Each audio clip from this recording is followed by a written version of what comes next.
ಇಂದು ದರ್ಶನ್ ಪತ್ನಿ ವಿಜಯಲಕ್ಷ್ಮಿ ದರ್ಶನ್ ಅವರನ್ನು ಭೇಟಿಯಾಗಿ ಮಾತನಾಡಿದರು ಬಳ್ಳಾರಿಯಲ್ಲಿ. ದರ್ಶನ್ಗೆ ಬೇಲ್ ಸಿಗೋ ಬಗ್ಗೆ ಆತ್ಮಸ್ಥೈರ್ಯ ತುಂಬಿದರೆ ಸಿಗುತ್ತೆ, ಏನು ವರಿ ಮಾಡ್ಕೋಬೇಡಿ, ನಾಳೆ ಕೋರ್ಟ್ ಇದೆ, ಕೋರ್ಟಲ್ಲಿ ಆಲ್ರೆಡಿ ಸಿ ವಿ ನಾಗೇಶ್ ಮಂಡಿಸಿರುವಂಥ ವಾದ ಭಾಳ ಪ್ರಬಲವಾಗಿದೆ, ಹೀಗೆಲ್ಲ ಸುದ್ದಿ ಬರ್ತಾ ಇದೆ. ಸೊ ಹಾಗಾಗಿ ನಿಮಗೆ ಬೇಲ್ ಸಿಗಬಹುದು ಅಂತೇಳಿ ಸೊ ಇವತ್ತು ಭೇಟಿಯಾಗಿ ಏನೆಲ್ಲ ಆಯಿತು, ಆಮೇಲೆ ಕೆಲವೆಲ್ಲ ಗೊತ್ತಲ್ಲ ಹಿಂಗೆಲ್ಲ ತಗೊಂಡೆಲ್ಲ ಹೋಗ್ತಾರೆ. ಆಮೇಲೆ ತುಂಬ ಬೆನ್ನೋವಿಂದ ಬಳಲ್ತಾ ಇದ್ದಾರಂತೆ ಯಾರು ದರ್ಶನ್ ಅವರು. ಬನ್ನಿ ಇದರ ಬಗ್ಗೆ ಒಂದು ರಿಪೋರ್ಟ್.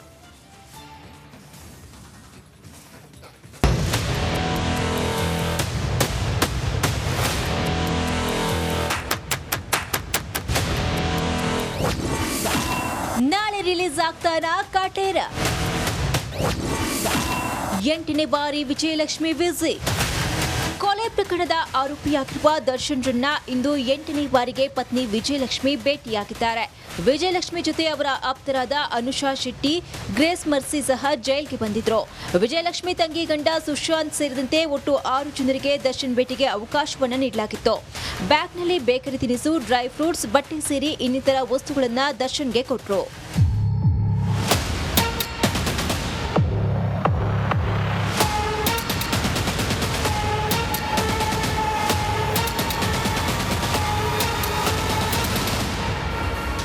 ಪತಿ ದರ್ಶನ್ಗೆ ವಿಪರೀತ ಬೆನ್ನು ನೋವು ಕಾಡ್ತಿದೆ. ನಿತ್ಯವೂ ವೈದ್ಯರು ಇದರ ಪರೀಕ್ಷೆ ಮಾಡ್ತಿದ್ದಾರೆ. ಅವರಿಗೆ ಬೆನ್ನು ಊತ ಆಗಿದೆ ಎಂದು ಕೂಡ ಹೇಳಲಾಗ್ತಿದೆ. ಈ ಬೆನ್ನಲ್ಲೇ ಅವರ ಪತ್ನಿ ವಿಜಯಲಕ್ಷ್ಮಿ ಬಳ್ಳಾರಿ ಜೈಲಿಗೆ ಆಗಮಿಸಿ ಪತಿ ಆರೋಗ್ಯವನ್ನು ವಿಚಾರಿಸಿ ಧೈರ್ಯವನ್ನ ತುಂಬಿದ್ರು.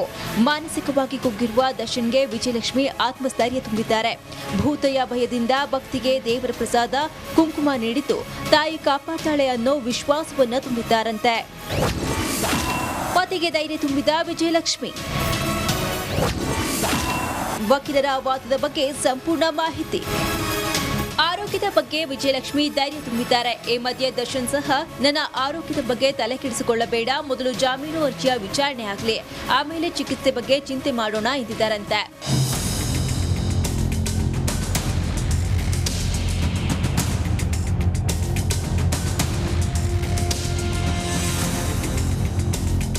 ಇನ್ನು ಮೊನ್ನೆ ಕೋರ್ಟ್ನಲ್ಲಾದ ವಿಚಾರಣೆ ಬಗ್ಗೆ ದರ್ಶನ್ಗೆ ಮಾಹಿತಿ ಕೊಟ್ಟ ವಿಜಯಲಕ್ಷ್ಮಿ, ಜಾಮೀನು ಸಿಗುತ್ತೆ, ಆತಂಕ ಬೇಡ, ದಸರಾ ಮುಗಿಯೋದ್ರಲ್ಲಿ ಬೇಲ್ ಆಗುತ್ತದೆ, ತಾಯಿ ಚಾಮುಂಡೇಶ್ವರಿ ಆಶೀರ್ವಾದ ಇದೆ. ವಕೀಲರು ಸಹ ಕೋರ್ಟ್ನಲ್ಲಿ ಸೂಪರ್ ಆಗಿ ವಾದ ಮಾಡಿದ್ದಾರೆ. ನಿಮ್ಮ ಪಾತ್ರವೇ ಇಲ್ಲ ಎಂದು ಪೊಲೀಸರ ತನಿಖೆಯನ್ನ ಪ್ರಶ್ನೆ ಮಾಡಿದ್ದಾರೆ ಎಂದು ದರ್ಶನ್ಗೆ ಕುಂಕುಮ, ಅಕ್ಷತೆಯನ್ನ ವಿಜಯಲಕ್ಷ್ಮಿ ಕೊಟ್ಟಿದ್ದಾರಂತೆ.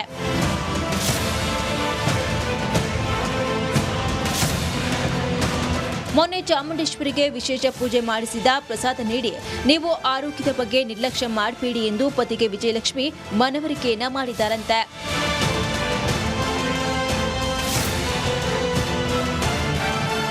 ರೇಣುಕಾರಾಧ್ಯ, ರಿಪಬ್ಲಿಕ್ ಕನ್ನಡ, ಬೆಂಗಳೂರು. ಮತ್ತೊಂದು ಕಡೆ ಇವತ್ತು ದರ್ಶನ್ ಅವರನ್ನು ನೋಡ್ತಾ ಇದ್ರೆ, ಅವರ ದೃಶ್ಯ ನೋಡ್ತಾ ಇದ್ರೆ ಬೆನ್ನು ನೋವಿರೋದು ಗೊತ್ತಾಗುತ್ತೆ. ಬಳ್ಳಾರಿ ಜೈಲಲ್ಲಿರುವ ದರ್ಶನ್ಗೆ ಇನ್ನಿಲ್ಲದ ರೀತಿ ಬೆನ್ನು ನೋವು ಕಾಡ್ತಾ ಇದೆಯಂತೆ. ವಿಜಯಲಕ್ಷ್ಮಿ ಕೊಟ್ಟ ಬ್ಯಾಗ್ ತಗೊಂಡೋದ್ರು, ಆಮೇಲೆ ಅಲ್ಲಿ ಇಟ್ಟರು. ಉಲ್ಬಣವಾಗಿದ್ದು ಕಾಟೇರ ಮಾತ್ರ ಚಿಕಿತ್ಸೆಗೆ, ಅಂದರೆ ಬೆನ್ನೋವಾಗಿದೆ, ಅಲ್ಲಿ ಬೇಕಿದ್ರೆ ಬಳ್ಳಾರಿಯಲ್ಲಿ ಚಿಕಿತ್ಸೆ ಕೊಡ್ಬೋದು, ಬಳ್ಳಾರಿಯಲ್ಲಿ ಬೇಡ ಅಂತಿದ್ದಾರೆ ಅಂತ. ಓಕೆ, ಆಮೇಲೆ ಈ ಬೆನ್ನು ನೋವು, ಈ ಹೈಟ್ ಇದ್ದವರಿಗೆ ಬೆನ್ನು ನೋವು ಆದರೆ ಭಾಳ ಕಷ್ಟ.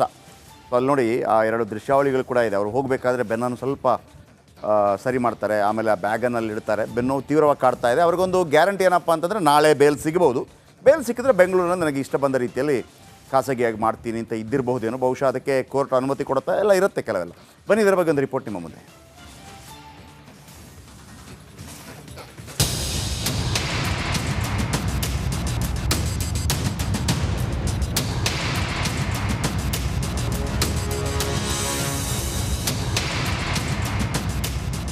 ಈ ದೃಶ್ಯವನ್ನೊಮ್ಮೆ ಗಮನಿಸಿ.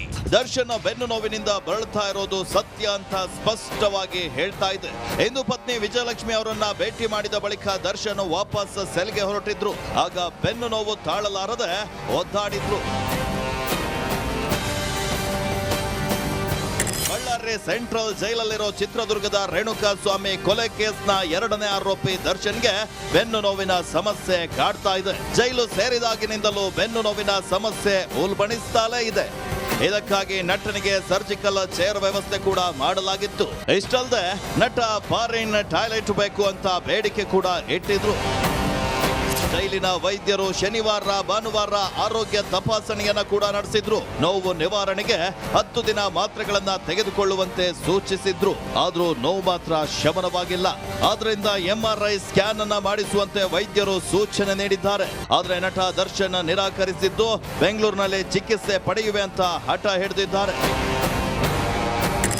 ಹೆಚ್ಚಾಗ್ತಾ ಇದೆ, ಆದ್ದರಿಂದ ಬೆಂಗಳೂರಲ್ಲಿ ಚಿಕಿತ್ಸೆ ಪಡೆಯಲು ಅವಕಾಶ ನೀಡಿ ಅಂತ ದರ್ಶನ್ ಕೇಳೋ ಸಾಧ್ಯತೆ ಇದೆ. ಒಂದು ವೇಳೆ ವಾದಕ್ಕೆ ಕೋರ್ಟ್ ಮಣೆ ಹಾಕಿದಲ್ಲಿ ಕಾಟೇರ ಮತ್ತೆ ರಾಜಧಾನಿಗೆ ಶಿಫ್ಟ್ ಆಗೋದು ಪಕ್ಕ.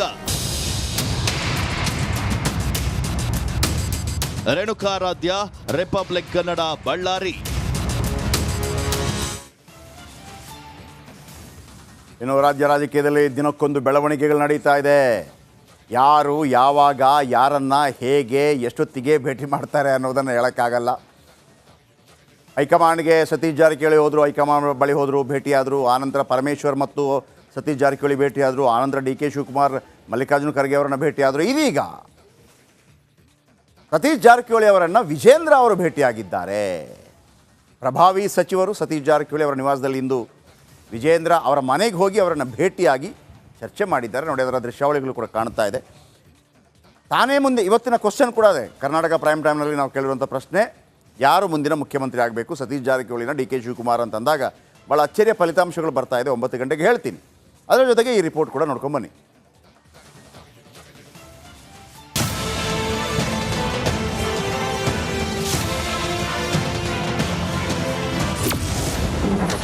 ಕಾಂಗ್ರೆಸ್ನಲ್ಲಿ ರಹಸ್ಯ ಮೀಟಿಂಗ್, ಬಿಜೆಪಿ ಜೊತೆ ಟಾಕಿಂಗ್.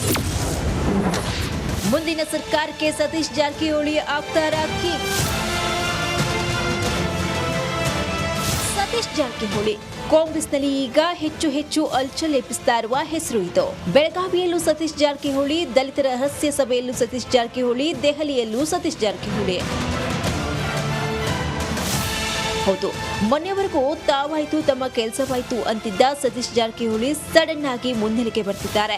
ಸಖತ್ ಆಕ್ಟಿವ್ ಆಗಿ ಓಡಾಡ್ತಿದ್ದಾರೆ. ಇದರ ಬೆನ್ನಲ್ಲೇ ಬೆಂಗಳೂರಿನ ಶಿವಾನಂದ ಸರ್ಕಲ್ ಬಳಿ ಇರುವ ಜಾರಕಿಹೊಳಿ ನಿವಾಸಕ್ಕೆ ಬಿಜೆಪಿ ರಾಜ್ಯಾಧ್ಯಕ್ಷ BY ವಿಜಯೇಂದ್ರ ಭೇಟಿ ಕೊಟ್ಟಿದ್ದು ಸಾಕಷ್ಟು ಕುತೂಹಲಕ್ಕೆ ಕಾರಣವಾಯಿತು. 5 ನಿಮಿಷಗಳ ಕಾಲ ಉಭಯ ನಾಯಕರು ಪ್ರತ್ಯೇಕ ಸಭೆ ನಡೆಸಿದ್ರು. ಇದಾದ ಮೇಲೆ ಸಿದ್ದರಾಮಯ್ಯ ರಾಜೀನಾಮೆ ಕೊಡೋದೇ ಒಳ್ಳೆಯದು, ಯಾವುದೇ ಕ್ಷಣದಲ್ಲೂ ಸರ್ಕಾರ ಬೀಳಬಹುದು ಅಂತ BY ವಿಜಯೇಂದ್ರ ಹೇಳಿದ್ರು. ಲೋಕಾಯುಕ್ತ ತನಿಖೆ ಆಗಬೇಕು ಅಂತ ಹೈಕೋರ್ಟ್ ಆದೇಶ ಮಾಡಿದೆ. ಇದ್ರ ಮಧ್ಯೆನೂ ಕೂಡ ಮುಖ್ಯಮಂತ್ರಿಗಳು ಬಂಡತನ ಮಾಡ್ತಾ ಇರ್ತಕ್ಕಂಥದ್ದು ಅವರಿಗೆ ಶೋಭೆ ತರ್ತಕ್ಕಂಥದ್ದಲ್ಲ. ಹಾಗಾಗಿ ತತ್ಕ್ಷಣ ರಾಜೀನಾಮೆ ಕೊಡಬೇಕು ಅನ್ನೋ ನಮ್ಮ ಒತ್ತಾಯ. DK ಶಿವಕುಮಾರ್ ಅವರು ಪಾಪ ನೆನ್ನೆ ಯಾವುದೋ ಪ್ಲಾನ್ ತಗೊಂಡು ಖರ್ಗೆ ಮನೆಗೆ ಹೋಗಿದ್ರು. ಅದೇನು ಪ್ಲಾನ್ ಅಂತ ನನಗೂ ಗೊತ್ತಾಗ್ಲಿಲ್ಲ, ಬರೀ ಬಿಲ್ಡಿಂಗ್ ಫೋಟೋ ಅಷ್ಟೇ ಕಾಣ್ತಾ ಇತ್ತು. ಆದರೆ ಒಳಗೆ ಎಲ್ಲವೂ ಕೂಡ ನಡೀತಾ ಇದೆ, ಅಷ್ಟಂತೂ ಸ್ಪಷ್ಟ. ಹಾಗಾಗಿ ನಾನು ಹೇಳಿರ್ತಕ್ಕಂಥದ್ದು, ಮುಖ್ಯಮಂತ್ರಿಗಳು ರಾಜೀನಾಮೆ ಕೊಡ್ತಕ್ಕಂಥ ಕಾಲ ಸನ್ನಿಹಿತ ಆಗಿದೆ. ಯಾವ ಸಂದರ್ಭದಲ್ಲಿ ಬೇಕಾದ್ರೂ ರಾಜೀನಾಮೆ ಕೊಟ್ಟೇ ಕೊಡ್ತಾರೆ, ನನಗಂತೂ ಸಂಪೂರ್ಣ ವಿಶ್ವಾಸ ಇದೆ. ಸರ್ ಅವ್ರು ಹೇಳ್ತವ್ರೆ, ಅವ್ರು ಯಾರು ಹೇಳಕ್ಕೆ ಯಾರು ಅವರು? Who is Vijendra? ಅವರು BJP ಅಧ್ಯಕ್ಷರಾಗಿದ್ದಾರೆ. ನಮ್ಮ ಕಾಂಗ್ರೆಸ್ ಪಕ್ಷ ಇದು. ಕಾಂಗ್ರೆಸ್ ಪಕ್ಷದಲ್ಲಿ ನಮ್ಮ ನಾಯಕಿ ಆದಂಥ ಸೋನಿಯಾ ಗಾಂಧಿ ಅವರು, ರಾಹುಲ್ ಗಾಂಧಿ ಅವರು, ನಮ್ಮ ACC ಅಧ್ಯಕ್ಷ ಆದಂಥ ಮಲ್ಲಿಕಾರ್ಜುನ ಖರ್ಗೆ ಅವ್ರು ಹೇಳಬೇಕು. ಮಲ್ಲಿಕಾರ್ಜುನ ಖರ್ಗೆ ಅವರು ನಮ್ಮ ಹೈಕಮಾಂಡ್ ನೇರವಾಗಿ ಹೇಳಿದ್ದಾರೆ, ನಾವು ಸಿದ್ದರಾಮಯ್ಯ ಜೊತೆ ಇದ್ದೀವಿ, ಸಿದ್ದರಾಮಯ್ಯ ರಾಜೀನಾಮೆ ಕೊಡೋದು ಅಗತ್ಯ ಇಲ್ಲ. ವೇಣುಗೋಪಾಲ್, ಸುರ್ಜೇವಾಲಾ ಅವ್ರು ಬಂದು ಬೆಂಗಳೂರಲ್ಲಿ ಬಂದು ಪ್ರೆಸ್ ಮೀಟ್ ಮಾಡಿ ಹೋಗಿದ್ದಾರೆ. ಇನ್ನು CM ಆಸೆ ಆಕಾಂಕ್ಷಿಗಳ ಬಗ್ಗೆ ಸ್ವತಃ ಸಚಿವ ಸತೀಶ್ ಜಾರಕಿಹೊಳಿ ಮಾತನಾಡಿದ್ರು. ರಾಜ್ಯದಲ್ಲಿರುವ 224 ಶಾಸಕರಿಗೂ CM ಆಗುವ ಆಸೆ ಇದ್ದೇ ಇರುತ್ತೆ ಅಂತ ಜಾರಿಕೊಂಡ್ರು. 224 ಜನ ಎಲ್ಲರೂ ಆಗ್ಬೇಕಂತ ಎಲ್ಲರಿಗೂ ಆಸೆ ಇರ್ತೈತಿ. 224 ನಾನು ಬಂದೆ. 224 ಎಲ್ಲರೂ ಒಂದು ಜೀವನದಾಗ ಆಗ್ಬೇಕಂತ ಎಲ್ಲರೂ ಒಂದು ಸ್ಟೆಪ್ ಹತ್ತಿರಂದ್ರೆ ನೆಕ್ಸ್ಟ್ ಮಂತ್ರಿ ಆದ್ಮೇಲೆ ಸೀನಿಯಾರಿಟಿ ಮ್ಯಾಗೆ DCM ಆದ್ಮೇಲೆ CM ಮುಗಿದ್ಮ್ಯಾಗೆ ಕೇಂದ್ರ ಸಚಿವರು 6ನೇ ಸ್ಟೆಪ್. ಅದು ಹಿಂಗೆಲ್ಲ ಅವರ ಆಸೆ ಇಟ್ಕೊಂಡು ಕೂತಿರ್ತಾರೆ. ಪ್ರಭಾವಿ ಸಚಿವರ ನಿವಾಸಕ್ಕೆ DK ಸುರೇಶ್ ದೌಡು. ಸಚಿವ ಸತೀಶ್ ಜಾರಕಿಹೊಳಿ ನಿವಾಸದಲ್ಲಿ ವಿಜೇಂದ್ರ ಗುಪ್ತು ಮೀಟಿಂಗ್ ನಡೆಸ್ತಾ ಇದ್ದಂತೆ ಕಾಂಗ್ರೆಸ್ನಲ್ಲಿ ಸಂಚಲನವೇ ಆಗಿ ಹೋಯಿತು. ಎದ್ದೋ ಬಿದ್ದೋ ಅಂತ ಮಾಜಿ ಸಂಸದ DK ಸುರೇಶ್ ದೌಡಾಯಿಸಿದ್ರು. ಕೆಲಕಾಲ ಮಾತುಕತೆಯನ್ನು ನಡೆಸಿದ್ರು. ಕನಕಪುರ ಅಭಿವೃದ್ಧಿ ವಿಚಾರವಾಗಿ ಜಾರಕಿಹೊಳಿ ಭೇಟಿ ಮಾಡಿದ್ದೇನೆ ಅಷ್ಟೇ ಅಂದ್ರು DK ಸುರೇಶ್. ಕನಕಪುರ ವಿಧಾನಸಭಾ ಕ್ಷೇತ್ರಕ್ಕೆ ಸಂಬಂಧಪಟ್ಟಂತ ಕೆಲವು ಕಾಮಗಾರಿಗಳ ಮಂಜೂರಾತಿಗಾಗಿ ಅವ್ರ ಬಳಿ ಬಂದು ಮಾತನಾಡಿದ್ದೇನೆ. ಸಕಾರಾತ್ಮಕವಾಗಿ ಸ್ಪಂದಿಸಿದ್ದಾರೆ. ಇದು ಕ್ಷೇತ್ರದ ಅಭಿವೃದ್ಧಿಗೆ ಸಂಬಂಧಪಟ್ಟಂಥ ವಿಚಾರ. ಅದ್ರ ಜೊತೆಗೆ ರಾಮನಗರ ಕ್ಷೇತ್ರದ ಅಭಿವೃದ್ಧಿಗೂ ಕೂಡ ಒಂದಷ್ಟು ಹಣವನ್ನು ಕೊಡಬೇಕು ಅಂತ ಕೇಳಿದ್ದೇನೆ. ರಾಜಕೀಯ ಏನಿಲ್ಲ ರೀ, ಅವರು ನಮ್ಮ ಪಕ್ಷದ ನಾಯಕರು.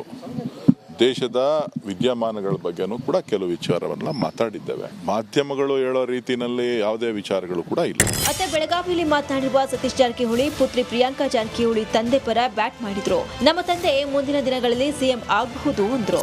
ಸಿಎಂ ಇದೇ ಆಸೆ ಇದೆ ಎಲ್ರಿಗೂ. ಸೊ ಮುಂದಿನ ದಿನಮಾನಗಳಿಗೆ ಹೇಳುವುದು ಸಿಎಂ ಇದೇ ಆಸೆ ಇದೆ ಎಲ್ರಿಗೂ. ಸೊ ಮುಂದಿನ ದಿನಮಾನಗಳಿಗೆ ಹೇಳುವುದು ಸಿಎಂ ಇದೇ ಆಸೆ ಇದೆ ಎಲ್ರಿಗೂ. ಸೊ ಮುಂದಿನ ದಿನಮಾನಗಳಿಗೆ ಹೇಳುವುದು. ಈಗ ಸಾಹುಕಾರ್ ಲೆಕ್ಕಾಚಾರಗಳೇನು, ಅವರ ಮುಂದಿರುವ ಆಪ್ಷನ್ಗಳೇನು ಅನ್ನೋದರ ಮೇಲೆ ಇಡೀ ಪಾರ್ಟಿ ಕಣ್ಣು ನೆಟ್ಟಿದೆ. Bureau report, Republic Kannada.